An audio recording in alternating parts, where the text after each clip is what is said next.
ನಮಸ್ಕಾರ ಗುರು, ನೀವು ನೋಡ್ತಾ ಇದ್ದೀರಾ ಸಂತೋಷ್ ಸ್ಟೋರೀಸ್. ನಾನು ನಿಮ್ಮ ಪ್ರೀತಿಯ ಸಂತೋಷು. ಇವತ್ತಿನ ವಿಚಾರ ಬಂದು ಬೆಂಗಳೂರು ಬೂಸ್ ಜೈಪುರ್ ಪಿಂಕ್ ಇರೋದ ಈ ಮಾನವಾಗಿ ಸೋತ ನಂತರ ನಮ್ಮ ಬೆಂಗಳೂರು ಬೂಸ್ ಕೋಚ್ ಅವರು ಮಾತಾಡಿದ್ರೆ ಅಂತ ಹೇಳ್ಬೇಕು. ಏನಂತ ಮಾತಾಡಿದ್ರೆ ಬೆಂಗಳೂರು ಬೂಸ್ ಕೋಚ್ ಅವರು ಏನು ಹೇಳಿರಂತ ನಿರ್ಧಾರ ಏನಿಲ್ಲ ಸಂಪೂರ್ಣ ಮಾಹಿತಿ ಕೊಡ್ತೀನಿ. ಅದಕ್ಕಿಂತ ಮುಂಚೆ ಇನ್ನು ನಮ್ಮ ಚಾನಲ್ಗೆ ಸಬ್ಸ್ಕ್ರೈಬ್ ಆಗಿಲ್ಲ ಅಂದರೆ ಕೂಡಲೇ ಕಡೆ ಕಾಣೋ ಸಬ್ಸ್ಕ್ರೈಬ್ ಬಟನ್ ಮೇಲೆ ಕ್ಲಿಕ್ ಮಾಡಿ ಸಬ್ಸ್ಕ್ರೈಬ್ ಆಗಿ, ಹಾಗೆ ಪಕ್ಕದ ಬೆಲ್ಲೈಕೆ ಪ್ರೆಸ್ ಮಾಡಿ ಆಲ್ ಸೆಲೆಕ್ಟ್ ಮಾಡಿ. ಯಾಕಂದ್ರೆ ಮಾಡೋ ಪ್ರತಿಯೊಂದಕ್ಕಿಂತ ಮುಂಚೆ ನೀವು ನೋಡ್ಬೋದು ಗುರು ಸಬ್ಸ್ಕ್ರೈಬ್ ಆದ್ರೆ. ಹಾಗಾದರೆ ಬನ್ನಿ ತಡ ಮಾಡೋದಕ್ಕೆ ವಿಡಿಯೋನ ಶುರು ಮಾಡೋಣ. ಗುರು ನಮ್ಮ ಬೆಂಗಳೂರು ಬೂಸ್ ಕೋಚ್ ರಣಧೀರ್ ಶೆರಾವತ್ ಅವರು ಗೊತ್ತಿರ್ಬೋದು. ಅವರು ಬೆಂಗಳೂರು ಸ್ಟಾರ್ಟ್ ಆದಾಗಿಂದ ಅಂದರೆ PK ಸ್ಟಾರ್ಟ್ ಆಗಿದ್ದಲ್ಲ ಬೆಂಗಳೂರು ಬೂಸ್ಗೆ ಕೋಚ್ ಆಗಿ ಚೆನ್ನಾಗಿ ಆಡಿಸ್ಕೊಂಡು ತಂಡವನ್ನು ಮುನ್ನಡೆಸ್ಕೊಂಡು ಬಂದಿದೆ ಅಂತ ಹೇಳಬೇಕು. ಒಂದು ಸೀಸನ್ ಚಾಂಪಿಯನ್ಸ್ ಕೂಡ ಆಗಿದ್ದಾರೆ ನಮ್ಮ ಬೆಂಗಳೂರು ಬೂಸ್ ಅಂತ ಹೇಳಬೇಕು. ಚೆನ್ನಾಗಿ ಆಟ ಆಡ್ತಿದ್ದಾರೆ. ರಣಧೀರ್ ಶೆರಾವತ್ ಅವರ ಕೋಚಿಂಗ್ ನಿಭಾಯಿಸದಲ್ಲಿ ನಮ್ಮ ಬೆಂಗಳೂರು ಬೂಸ್ ಅಂತ ಹೇಳಬೇಕು. ಆದರೆ ಕಳೆದ 2 ವರ್ಷದಿಂದ ಬೆಂಗಳೂರು ಬೂಸರು ಅಷ್ಟೊಂದು ಚೆನ್ನಾಗಿ ಆಡ್ತಿಲ್ಲ ಅಂತ ಹೇಳಬೇಕು. ಯಾಕಂದರೆ ಬೆಂಗಳೂರು ಬೂಸ್ ಯಾವುದೇ ಒಂದು ಆಟಗಾರ ಬೆಂಗಳೂರು ಬೂಸ್ಗೆ ಕೋಚ್ಗೆ ಭರವಸೆ ಕೊಡ್ತಾರೆ, ನಾನು ತಂಡವನ್ನು ಮುಂದೆ ತಗೊಂಡೋಗಿ ಗೆಲ್ಲಿಸ್ತೀನಿ ಅಂತ.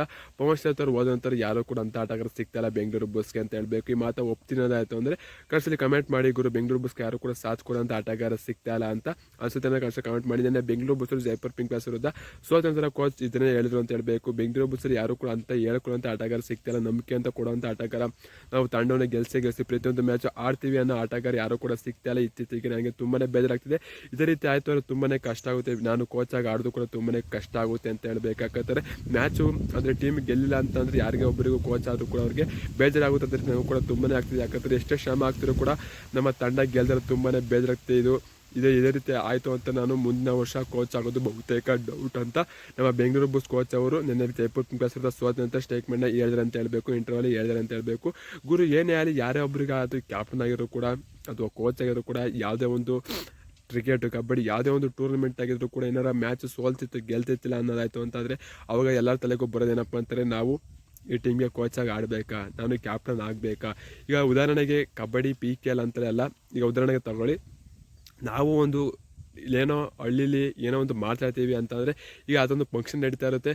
ಅಲ್ಲಿ ನಾವು ಅಂದರೆ ನಮ್ಮದು ಮುಂದಾಳಾಚೆ ಇರುತ್ತೆ, ಒಂದು ಆರ್ಕೆಸ್ಟ್ರಾ ಅಂತೆಲ್ಲ ಎಕ್ಕೊಡಿ, ಅಲ್ಲಿ ನಮ್ಮ ಮುಂದಾಳಾಚೆ ಇರುತ್ತೆ.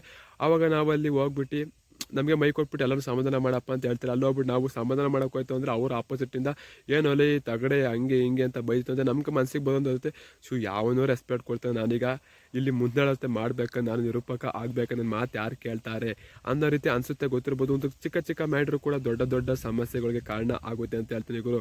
ಇದ್ರ ಬಗ್ಗೆ ನಿಮ್ಮ ಅನಿಸಿಕೆ ಏನು ಅಂತ ಕಮೆಂಟ್ ಮಾಡಿ ಗುರು. ಬೆಂಗಳೂರು ಬೂಸ್ ಅಥವಾ ಜೈಪುರ್ ಪಿಂಕ್ ಪ್ಯಾಲೇಸಲ್ಲಿ ನಮ್ಮ ಬೆಂಗಳೂರು ಬೂಸರು ಸೋತಿದ್ದು ಯಾರು ತಪ್ಪು ಅಂದರೆ ಡಿಫೆನ್ಸ್ ತಪ್ಪು ಅಂತ ಹೇಳಬೇಕು. ಯಾರು ಹೊರಗಡೆಯಿಂದ ಏನು ಮಾಡೋಕ್ಕೋದಿಲ್ಲ, ಪ್ಲೇಯರ್ಸ್ಗಳು ಯಾವ ರೀತಿ ಇರ್ತಾರೆ ಅದ್ರ ಮೇಲೆ ಇರುತ್ತೆ ಅಂತ ಹೇಳಬೇಕು. ಅವ್ರು ಬೆಟರ್ ಆಟ ಕಟ್ಟಬೇಕು. ಬೆಂಗಳೂರು ಬೂಸ್ ಕೋಚ್ ಬೆಟರ್ ಪ್ಲೇಯರ್ಸ್ನ ಕರ್ಕೊಂಡು ಬಂದು ಆಡಿಸ್ಬೇಕು ಮುಂದಿನ ವರ್ಷ, ಅಥವಾ ಇರೋರನ್ನೇ ಬೆಟರ್ ಆಗಿ ಮಾಡಿಸ್ಕೋಬೇಕು. ಬೆಂಗಳೂರು ಬೂಸ್ ಒಳ್ಳೆ ಸ್ಟಾರ್ಟಿಂಗ್ಸಲ್ಲಿ ಇಳಿಸ್ಬೇಕು ಅಂತ ಹೇಳ್ತೀನಿ. ನಿಮ್ಮ ಅನಿಸಿಕೆ ಅಂತ ಕಮೆಂಟ್ ಮಾಡಿ ಗುರು. ಸಿಗೋ ಎಷ್ಟು ಟಾಟಾ ಬಾಯ್ ಬಾಯ್, ನಮಸ್ಕಾರ. ಜೈ ಬೆಂಗಳೂರು ಬೂಲ್ಸ್. ಈ ಸಲ ಕಪ್ ನಮ್ಮದೇ ಗುರು, ಹೊಡಿಲೇಬೇಕು, ಹೊಡಿತೀವಿ. ಸೀಸನ್ ಟಾಟಾ ಬಾಯ್ ಬಾಯ್ ಗುರು.